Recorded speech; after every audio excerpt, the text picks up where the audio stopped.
자, 이번 영상은 동아시아의 개항과 국민국가 건설입니다. 교과서는 164페이지부터 175페이지를 보면 되고요. 우리 세 번째 파트였던 서아시아 그리고 인도 지역은요. 우선 시간 관계상 한번 진도상 넘어가도록 하겠습니다. 그냥 서아시아와 인도에서도 여러 저항이 있었다 정도로 이해하면 될 것 같고, 동아시아 지역이 우리랑 관련이 더 크기 때문에 여기 부분을 확인하도록 하겠습니다. 자, 학습 목표 먼저 확인을 할게요. 학습 목표는 동아시아 3국, 그러니까 한중일이죠. 한국과 중국과 일본의 개항 과정을 통해서 개항의 성격을 알고 국민국가 건설 노력의 목적과 방법을 설명할 수 있다입니다. 그래서 우리 학습지에 보면은 구분해서 나와 있을 겁니다. 개항 과정과 성격, 그리고 방법과 노력과 방법, 목적과 방법을 설명하는 것. 그리고 두 번째로 개항 이후에 청과 일본의 근대화 노력 내용을 확인할 건데, 여기서 조금 오해할 수 있는 게, 그럼 조선은 안 했냐? 조선도 했습니다. 그런데 우리가 지금은 세계사 시간이다 보니 조선은 그냥 내년에 조금 더 자세하게 배우면 될 것 같고, 이 과정 속에서 조선의 근대화 노력도 확인할 수 있을 겁니다. 자, 그리고 일본의 제국주의화 과정에 대해서 일본의 제국주의화 과정과 그리고 청나라의 근대화 과정을 서로 관련지어서 이해하면 좋을 것 같습니다. 자, 학습지로 보면 우리 다 칸이 나눠져 있을 텐데, 이따가 한번 보면서 자세하게 설명을 해줄게요. 자, 확인해 봅시다. 자, 164페이지를 보면 되고요. 164페이지를 보면 동아시아 3국의 개항 부분이 있을 겁니다. 여기서 여기 내용을 보면요, 청나라, 일본, 조선에서 어떤 식으로 개항을 했는가를 확인할 수 있는데, 여기서 개항이라고 하는 건 항구를 열다 라는 겁니다. 이건 무슨 얘기냐면 교류를 시작하다 라는 겁니다. 이렇게 이해하면 될 것 같아요. 항구를 열어 교류를 시작한다. 어떤 식으로 발생했냐? 자, 여기 청나라부터 먼저 확인할게요. 청나라는요, 영국으로부터 아편 전쟁을 일어나게 되고요. 전쟁에서 패배했기 때문에 난징 조약을 체결하고 항구를 개방하게 됩니다. 그래서 청나라는 어떻게 되었다? 청나라는 아편 전쟁, 영국과 아편 전쟁을 통해서 영국을 통해서 난징 조약을 체결하고 항구를 개방하게 되었다 확인을 했습니다. 두 번째, 일본을 볼게요. 일본은요, 에도막부 시대였어요. 우리 배웠죠. 에도막부. 설명하진 않겠습니다.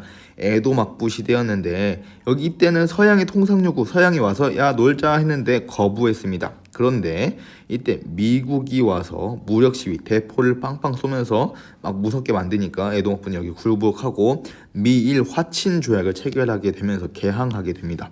그래서 여기는 미국과 함께 미일 화친 조약을 맺고 나서 개항하게 되었다.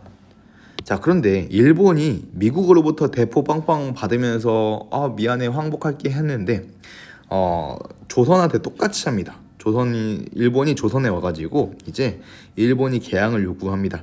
이때 일본도 미국과 같이 배를 끌고 와서 대포를 빵빵 쏘면서 야 문 안 열면 부셔버린다 하는 거예요. 그래서 조선도 강화도 조약을 체결하게 됩니다. 근데 이걸 오해하면 안 되는 게, 조선이 무서워서 안 되겠다 하고 한 게 아니라, 조선도 나름대로 그 당시에 우리도 좀 발전을 해야겠다, 개화를 해야겠다라는 생각이 있었고, 마침 그때 일본이 왔기 때문에 그 시대 때 이제 열어주게 된 거죠. 그래서 오해는 하면 안 됩니다. 자, 조선도 일본과 강화도 조약을 맺게 되었다 이렇게 확인할 수 있었습니다. 자, 그럼 넘어가서요, 165페이지를 보게 되면요, 이때 동아시아 3국의 개항의 성격을 확인할 수 있는데, 동아시아 3국의 개항의 성격은요, 여기서 내용을 보면 알 수 있을 텐데요, 한번 찬찬히 읽어보고요. 결론적으로 불평등 조약이었다 라는 게 확인이 됩니다. 불평등해요. 이때 뭐 세금 문제도 그렇고 여러 가지 요소들이 불리하게 작용이 됩니다. 근데 그거를 얘기할 수 없는 상황이기도 했고, 그리고 그 국제법을 잘 모르기도 했고, 그래서 동아시아 3국의 개항의 성격은 불평등 조약이었다라고 이해할 수 있습니다. 자, 넘어갈게요. 자, 결국 결론. 동아시아 3국은 여러 영국, 미국, 일본에 의해서 개항을 하게 되고요. 그런데 이 개항이 어떤 성격을 가졌다? 불평등 조약의 성격을 가졌다. 평등하지 않았다라는 걸 확인할 수 있습니다. 자, 그러면 우리 여기 있네요. 자, 164페이지를 확인을 한번 해봅시다. 164페이지 다시 밑에 쪽을 보면요, 동아시아의 국민국가 건설을 위한 노력이라고 되어 있는데, 여기를 보면 지금 개항 이후에 여러 개혁들이 벌어졌는데 그게 결국엔 다 국민국가 건설을 위한 것이었다라고 하는 내용입니다. 여기 있죠. 동아시아 3국은 국민국가를 건설하기 위해서 다양한 노력을 했다. 왜 했냐? 이때는 결국엔 아까 우리가 봤죠. 조약의 성격이 불평등한 조약이었어. 이게 왜 그러냐면 주권이라고 하는 이게 명시가 되지 않았기 때문에. 그런데 우리나라 여러 동아시아 3국 중국, 조선, 일본 모두 다 주권을 확보해서 국제법적으로 나라를 지키고 외국 세력의 침투를 방어하고자 하는 목적으로 인해서 국민국가를 건설하고자 했습니다. 주권이라고 하는 이 내용이 중요합니다. 국가의 주권. 자, 그래서 우리 저번에 한번 설명했던 것 같은데, 우리가 국가라고 하는 국가의 3요소가 있었고요. 이 국가의 3요소는 영토가 있고 국민이 있고요. 또 하나는 주권이라고 했어. 이 주권을 만드는 게 이 작업이라고 생각하면 되겠습니다.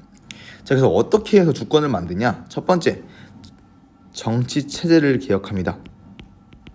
정치 체제 개혁은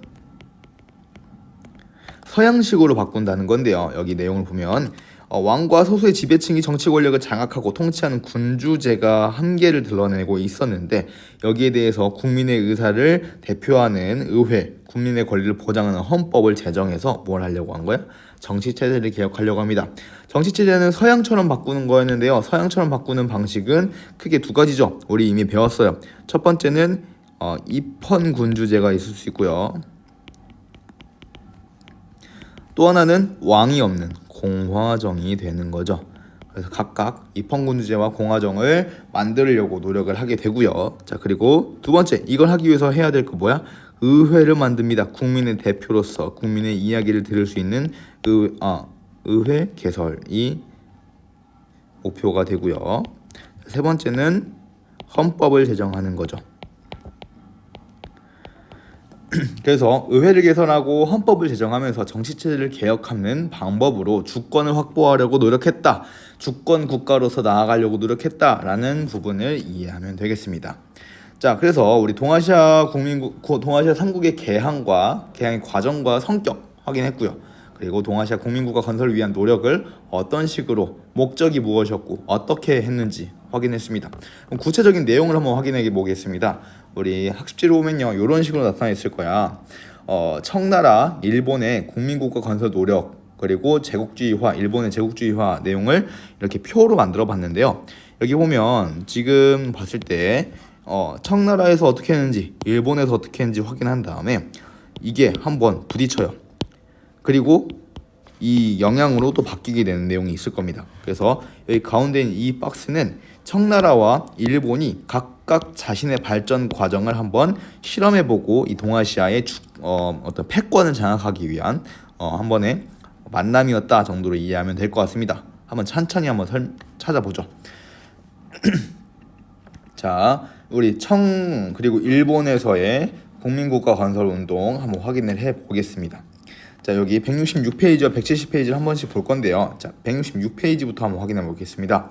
166페이지를 보면 맨 위에 태평천국 운동이라고 하는 게 있을 텐데, 태평천국 운동은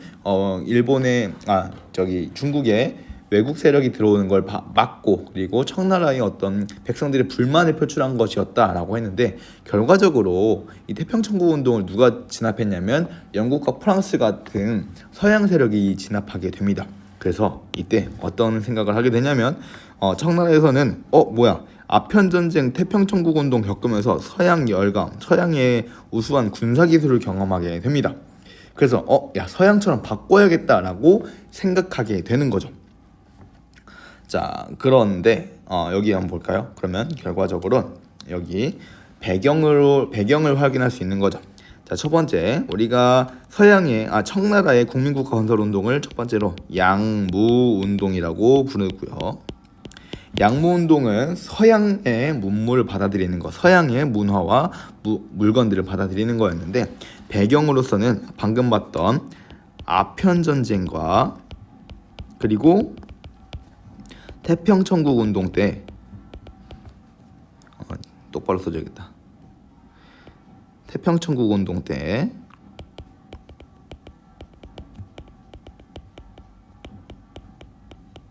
때에서로 서양의 기술 경험하게 됩니다. 자, 그래서 우리 바꾸자라는 생각이 들었던 거죠.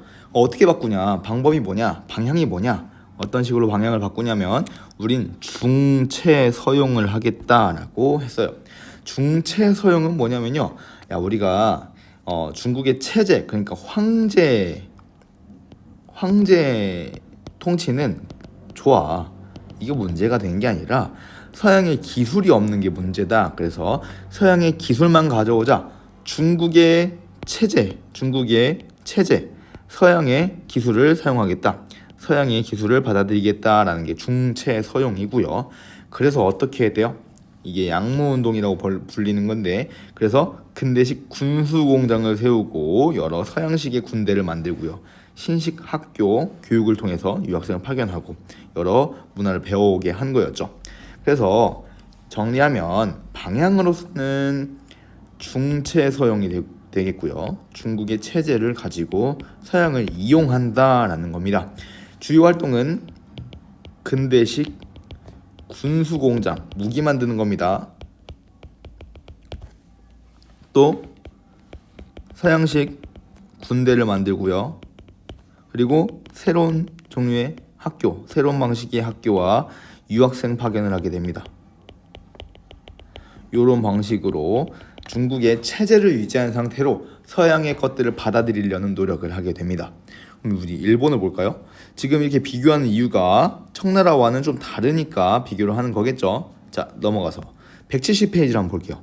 170페이지에 보면 메이지 유신이라고 있고요. 메이지 유신 때 어떤 일들이 벌어졌는지를 확인할 수 있습니다. 자, 메이지 유신이라고 하는 건 유신은 새롭게 만드는 거야. 자, 뭘 새롭게 만들어? 정치체제를 새롭게 만든다라는 거였고요. 새롭게 만드는 것. 메이지는 이 당시에 천황의 이름입니다. 메이지 천황이라고 하는 이 천황 때 벌어진 유신이었기 때문에 메이지 유신이라고 부릅니다. 자, 개항 이후, 아까 미국과의 개항 이후에서 에도 막부의 권위가 크게 떨어지고요. 그래서 막부를 타도하고 막부를 없애고 천황을 받들어서 외세를 몰아내자라고 하는 운동이 벌어지게 되었고, 그래서 막부가 무너지고 천황을 중심으로 한 새로운 정치 체제가 수립되었다라고 합니다. 이게 메이지 유신입니다. 자, 메이지 유신의 이런 방향은 어떻게 되냐면요. 메이지 유신은 완전 서양의 문물을 살피고 서양 열강의 불평등 조약을 개정하고자 여러 파견을 하게 되고요. 그래서 이런 정책들, 일본은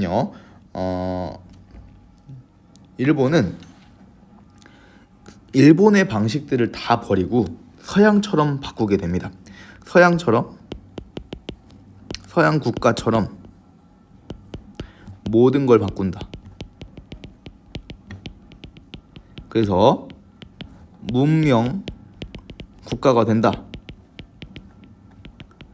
라고 하는 게 이 메이지 유신의 목표였고요. 그래서 얘네들이 어떻게 됐냐면요, 이걸 뭐라 부르냐면 문명을 개화한다 라고 불러요. 문명 개화의 방식으로 서양처럼 모든 걸 바꾸겠다라는 거야.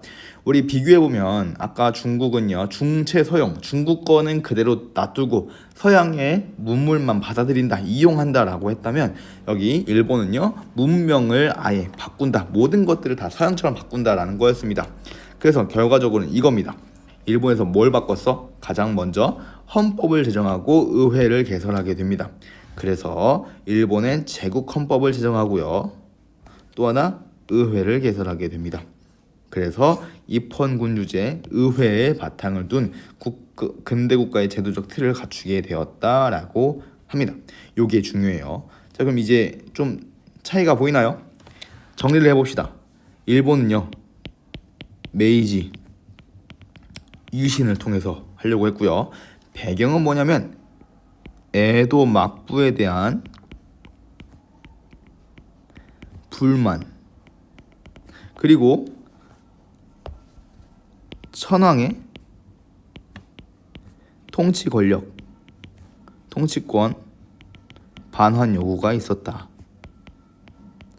그래서 메이지 유신이 벌어지게 되었고요. 방법은 뭐냐면 서양처럼 모든 문명을 바꾼다. 이렇게 되고요. 그래서 방법은 제국 헌법을 만들게 되죠. 일본 제국 헌법을 제정하게 됩니다. 1889년의 일이었습니다. 그리고 의회를 개설하게 되었죠. 그래서 어떻게 되었다? 여기 의미하는 건 입헌 군주제와 그리고 의회제를 갖춘 서양식 정치 체제다라고 할 수 있죠. 자, 비교를 한번 해봅시다. 지금 여기서 비교를 해보면 중국은요, 중체서용이라고 해서 서양 거 중국 건 그대로 두고 서양만 확인한다, 서양 것을 이용한다라고 하고, 문명 개혁이라고 해서 모든 걸 다 바꾼다라고 했습니다. 그래서 제도부터 바꾼 거죠. 여기가 비교가 되죠. 그래서 일본은 아예 헌법부터 만들고 의회를 만들면서 발전시켜 나갔고, 중국은 서양의 문물, 서양을 이용하자, 중국 건 그대로 놔주자라고 하면서 황제를 그대로 놔뒀습니다. 자, 그래서 결과적으로 어떻게 되었냐? 밑으로 내려가 볼까요? 이 부분을 172페이지로 한번 볼게요. 172페이지를 보면 이런 게 벌어집니다. 조선에서 동학농민운동이 벌어지게 되고요. 일본은 이를 계기로 삼아서 청일전쟁을 벌였대요. 일본이 일으키긴 했지만 이때 청나라도 함께 벌어지게 됩니다. 자, 그래서 이게 왜 일어나게 됐냐면요, 조선에서 동학농민운동이 벌어지니까 일본과 청나라, 특히 청나라가 먼저 보냈는데, 청나라가 야, 우리가 도와줄게 하면서 군대를 보낸 거야. 일본도 야, 너네가 보내? 우리도 보낼게 하면서 보내게 됩니다. 이전에 조항이 하나 있었거든. 청나라가 군대를 파견하면 일본도 파견한다라고 하는 어떤 조약의 내용이 있었기 때문에 이때 청일전쟁이 벌어지게 되었죠. 자, 결과적으로는 누가 이겼냐? 일본이 이기게 되었네요. 그렇죠. 그리고 조선에 대한 영향력을 강화하게 되었습니다. 자, 그래서 이 내용을 한번 정리를 해보면요, 지금 보면 청나라도 그렇고 일본도 그렇고 각자 나름대로 발전을 이뤄나가고 있었는데, 이 발전이 과연 잘 되고 있냐라는 걸 확인할 때는 이렇게 확인할 수 있죠. 청일전쟁에서 누가 이겼냐? 배경 뭐야? 1894년에 조선 동학농민운동,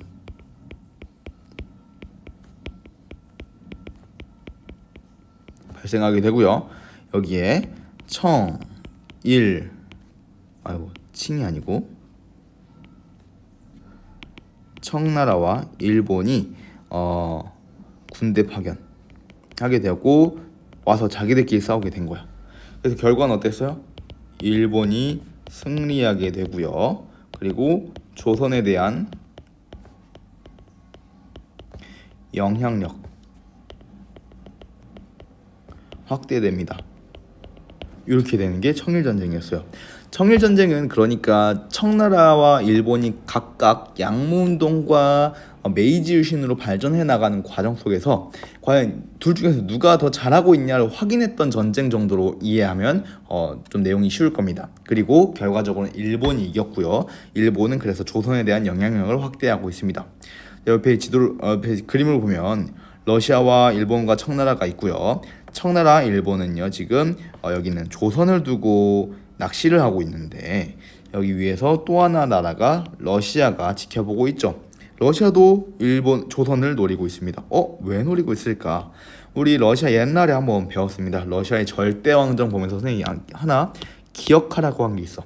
뭐였냐면 러시아는 이 당시에 가장 중요한 것, 해군을 키우기 위해서 얼지 않은 항구 부동항이 중요했고, 부동항을 얻기 위해서 하나의 방향으로서 조선을 노리고 있었다 정도로 이해하면 될 것 같아요. 자, 넘어가겠습니다. 청일전쟁 이후에 변화가 좀 심해집니다. 그래서 청일전쟁 이후에 중국의 변화부터 한번 확인해 볼게요. 청일전쟁 이후에 중국은요 패배하고 나서 야 이거 안 되겠는데 우리 일본한테도 줬어? 라고 하는 이런 위기의식이 심해지게 됩니다. 자, 그래서 어떻게 되었냐면 일본의 메이지 유신을 본보기로 삼아서 본떠서 정치 개혁을 주장하게 됩니다. 그래서 야 일본은 저렇게 모든 걸 바꿔서 했구나, 입헌군주제, 의회제 하면서 쟤네가 강해졌구나, 우리도 저렇게 바꾸자 라고 하면서 입헌군주제와 의회제를 도입하려고 했는데 이때 여기죠, 입헌군주제 의회제를 도입을 목표로 삼았다. 그런데 보수파의 반발에 부딪혀 실패하게 됩니다. 변법 자강 운동이었고요. 법을 바꾼다. 법을 바꾼다는 건 메이지 유신처럼 입헌군주제, 헌법을 만들고 의회제를 도입하려고 한 거였고요. 자강, 스스로 강해진다라고 이해하면 돼요. 변법 자강, 이름이 좀 어렵나요? 법을 바꾸고, 법을 변화시키고, 스스로 강해진다, 자신이 강해진다라는 의미입니다. 자, 보수파의 반발로 부딪혀서 실패했지만 그래도 역사의 흐름을 막을 수는 없었기 때문에 신해혁명이라는 게 발생하게 되고요. 신해혁명은 1911년에 벌어진 일입니다. 자, 이 신해혁명 때는요 청나라에 대한 개혁 요구 그리고 청왕조를 타도하고 새로운 나라를 세워야 된다는 주장이 점점 커지고 있었고, 그리고 외국의 영향력이 더 강해지고 있는 상황 속에서 이때 혁명이 벌어지게 됩니다. 혁명은요 순원이라고 한 사람이 이끌게 되었는데 이 순원이 임시 대총통, 지금 우리나라로 치면 대통령 같은 건데, 그래서 공화제 국가인 중화민국이 수립되게 됩니다. 청나라의 황제가 없어지게 된 거죠. 공화정이네, 왕이 없어요. 그쵸? 황제가 없는 상태입니다. 그래서 아예 입헌군주제도 아니다, 아예 혁명을 일으켜서 왕을 없애고 공화제 국가가 되었다라고 이해하면 되겠어요. 자, 그래서 먼저 넘어가서 보면, 자, 청일전쟁 패배 이후에 중국에서는 법을 바꾸고 법을 변경하고 스스로 강해지자라고 하는 변법 자강 운동이 벌어지게 되었고요. 이 배경은 청일전쟁 패배 이후에 위기의식이 심화되게 되었죠. 그래서 방향은 뭐야? 일본 메이지 유신의 방향대로 갑니다. 본떠서 어떻게 되었다? 얘네가 한 게 뭐야? 입헌군주제 그리고 의회제 목표로 합니다. 자, 그런데 결과는 보수 세력이 반발하게 되었고요. 보수 세력이 반발하게 되어서 실패하게 됩니다. 이게 변법 자강 운동이었습니다. 자, 그런데 역사의 흐름은 막을 수 없었기 때문에 신해혁명이 발생하게 되었죠. 1911년이었습니다. 요건 한번 기억해두면 좋을 것 같아. 1911년 신해혁명이었습니다. 자, 이때 배경은요 청나라 왕조 국가를 타도하자, 뒤집어 엎자라고 하는 주장이 확산되고 있었던 배경이 있었고요. 자, 그리고 방향은요 결국 배경 자체가 청왕조 타도 주장이니까 청왕조 타도가 첫 번째 목표, 두 번째 그래서 어떻게 하자? 공화정을 수립하자, 민생 안정을 하자, 백성들의 삶을 안정시키자라고 하는 이 세 가지의 방향을 가지고 일어나게 되고요. 결과적으로는 어떻게 되었어? 공화정이 수립하게 됩니다. 공화정 수립, 이때의 나라 이름은 중화민국이 되죠. 중화라는 단어는 계속해서 등장하죠. 중국의 어떤 정체성과 관련이 있습니다. 중화 우리 저번 평가 때도 한번 봤던 겁니다. 자, 그러면 172페이지를 볼게요. 그럼 일본은 어떻게 되었는가 한번 볼게. 자, 일본은요 이제 만주와 한반도를 두고 청나라는 이제 제꼈으니까 이제 러시아랑 날카롭게 대립을 하게 되었죠. 그래서 러일 전쟁이 벌어지게 되는데 전쟁의 결과는 어떻게 되었냐면요, 사실상 일본이 이겼습니다. 일본이 말도 안 되게 러시아를 이길 수 있을 거라고 생각한 사람이 단 하나도 없었는데 일본이 러시아를 이기게 되었고요. 그리고 미국이 야 싸우지 마 하면서 일본 편을 좀 들어줍니다. 그래서 포츠머스 조약을 맺고 나서 한반도에서 독점적 지위를 보장받게 됩니다. 이때부터가 우리나라의 악몽의 시작이 되는 거죠. 자, 이후 일본은요 대한제국을 강제로 병합하게 되고 식민지로 삼게 되고 이런 결과를 얻게 되죠.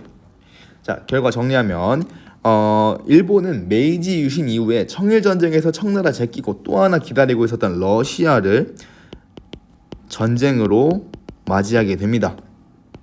1904년이었고요. 자, 배경은요 러시아와 일본의 만주와 한반도에 대한 한반도 경쟁이 벌어지게 되죠. 결과는 어떻게 되었어요? 일본이 승리하게 되었습니다. 포츠머스 조약 우리 학습지 뒷면 사료학습에서 확인하게 될 겁니다. 영향은 어떻게 되었냐? 한반도에 대한 영향력. 자, 우리나라죠. 당시엔 대한제국이었는데요. 한반도에 대한 독점적 지위를 확보하게 됩니다. 자, 그래서 어떻게 되었어? 우리 알다시피 1904년이죠.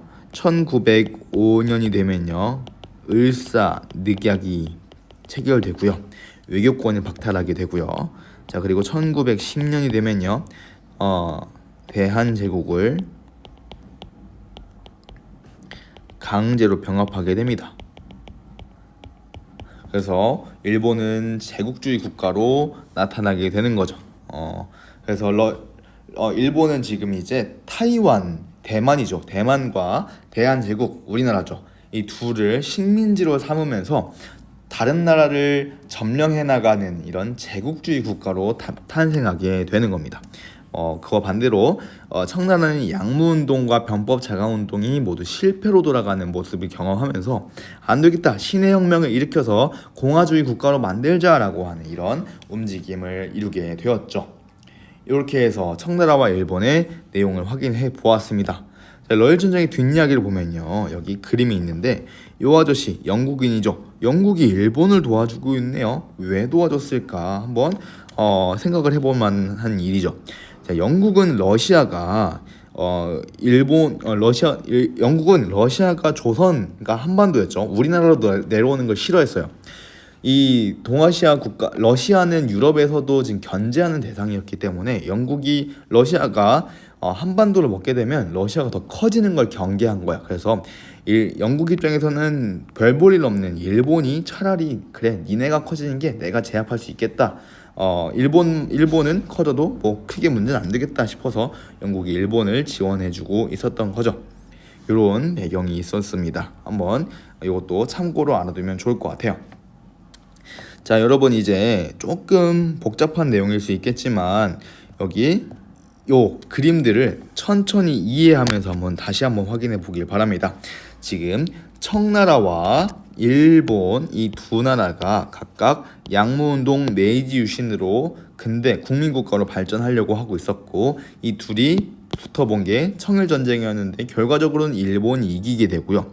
그리고 일본은 러일 전쟁으로 인해서 아예 러시아까지 꺾고 조선을 먹게 되는 상황이 됐는데 청일전쟁의 패배로 인해서 청나라에서는 위기의식이 심화되게 되고 그래서 변법 자강운동으로 메이지 유신처럼 가자 했는데 그것도 실패하게 되니까 혁명을 일으켜서 아예 공화주의 국가까지 만들어진 과정을 확인해 봤습니다.